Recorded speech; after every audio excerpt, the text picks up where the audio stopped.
विक्रम ने एक मुस्कान के साथ दृष्टि की ओर देखा।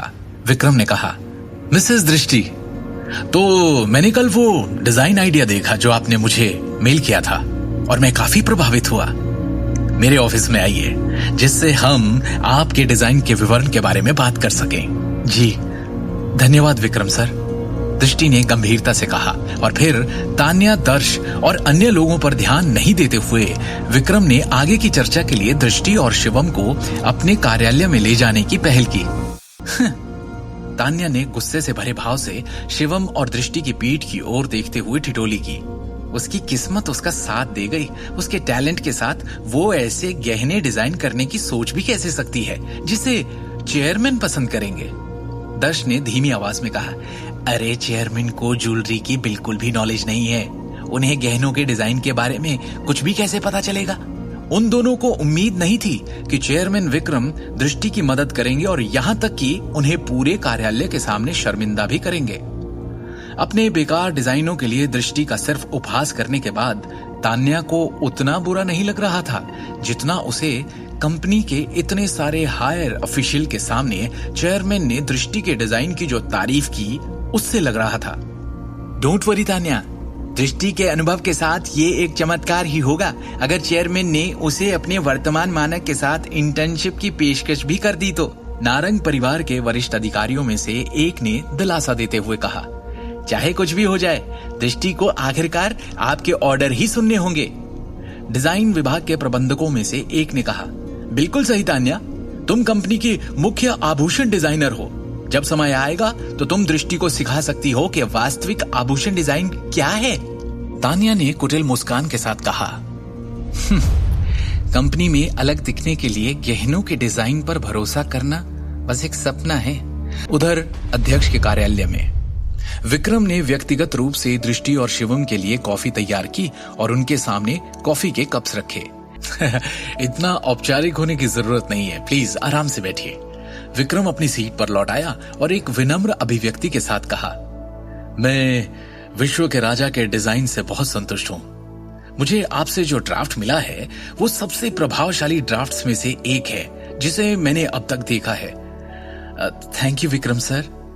शिवम का परिचय कराने से पहले दृष्टि ने उन्हें धन्यवाद दिया। The king of the world को मैंने और मेरे बगल में बैठे इन्होंने, शिवम, हम दोनों ने डिजाइन किया था। ओह, विक्रम ने इम्प्रेस होते हुए कहा, क्या ये जो यहाँ बैठे हैं ये आपके पति हैं? दृष्टि सिर हिलाने से पहले एक पल के लिए झिझक गई। विक्रम ने मुस्कुराते हुए कहा, मैंने आज यहां आपको बुलाया है क्योंकि मैं आपको बताना चाहता था कि आपके गहने डिजाइन को पहले ही निदेशक मंडल द्वारा स्वीकार कर लिया गया है और कंपनी तैयार उत्पाद का उत्पादन करेगी। उस समय मैं चाहता हूं कि आप व्यक्तिगत रूप से इसके विकास और अनुसंधान की निगरानी करें। आप उस उत्पाद से संबंधित हर चीज के लिए पूरी तरह जिम्मेदार होंगी। मैं व्यक्तिगत रूप से जिम्मेदार होंगी? दृष्टि इस अप्रत्याशित प्रस्ताव से चकित रह गई। वो व्यक्तिगत रूप से अपने स्वयं के गहनों की उत्पादन प्रक्रिया की निगरानी कर सकती थी। ये कुछ ऐसा था जिसके बारे में सोचने की उसकी हिम्मत भी नहीं हुई थी। लेकिन मैं केवल प्रोडक्शन विभाग की कर्मचारी हूं और इस क्षेत्र में मेरा कोई अनुभव भी नहीं है। दृष्टि ने थोड़ा निराश होते हुए कहा, आपको इस बारे में चिंता करने की जरूरत नहीं है, विक्रम ने आश्वस्त किया। नारंग के आभूषण समूह के कार्यकारी अध्यक्ष के रूप में मैं आधिकारिक तौर पर घोषणा करूंगा कि आपकी रचनात्मक डिजाइन मेरे स्टैंडर्ड्स को पूरा करती हैं। इस प्रकार मैं आपको कंपनी के डिजाइन विभाग के निदेशक और मुख्य डिजाइन अधिकारी के रूप में नियुक्त करूंगा।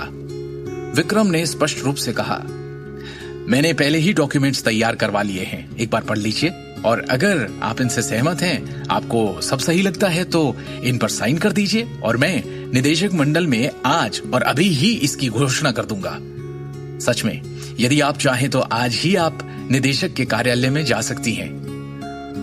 चेयरमैन सर, आप मुझे मुख्य डिजाइन अधिकारी के रूप में नियुक्त करना चाहते हैं? दृष्टि के चेहरी होंठ खुले के खुले रह गए क्योंकि उसे विक्रम की बातों पर विश्वास नहीं हो रहा था और उसे लगा जैसे वो सपना देख रही हो। विक्रम दृष्टि को न केवल डिजाइन विभाग के निदेशक बल्कि मुख्य डिजाइन अधिकारी के रूप में भी चाहते थे। ये कंपनी के डिजाइन विभाग में सर्वोच्च अधिकार के साथ महत्वपूर्ण पद थे। यहां पहुंचने से पहले उसने ऐसे अवसरों को हासिल करने के बारे में कभी सपने में भी नहीं सोचा होगा। उसकी सबसे बड़ी उम्मीद चेयरमैन से बस इतनी थी कि वो उसे केवल एक ज्वेलरी डिजाइनर के रूप में रखे। सिर्फ उतने से ही वो संतुष्ट हो जाती। लेकिन उसने कभी नहीं सोचा था कि वो इस तरह अपना सपना पूरा कर लेगी और कंपनी के शीर्ष पर पहुंच जाएगी। दृष्टि का सपना तो पूरा होने जा रहा है, लेकिन इसके आगे अब क्या होने वाला है? आगे की कहानी जानने के लिए देखिए अगला एपिसोड सिर्फ पॉकेट एफएम के यूट्यूब चैनल पर, और शिवम द हिडन वॉरियर के सारे एपिसोड्स को सुनने के लिए डिस्क्रिप्शन में दी लिंक से डाउनलोड करें पॉकेट एफएम ऐप।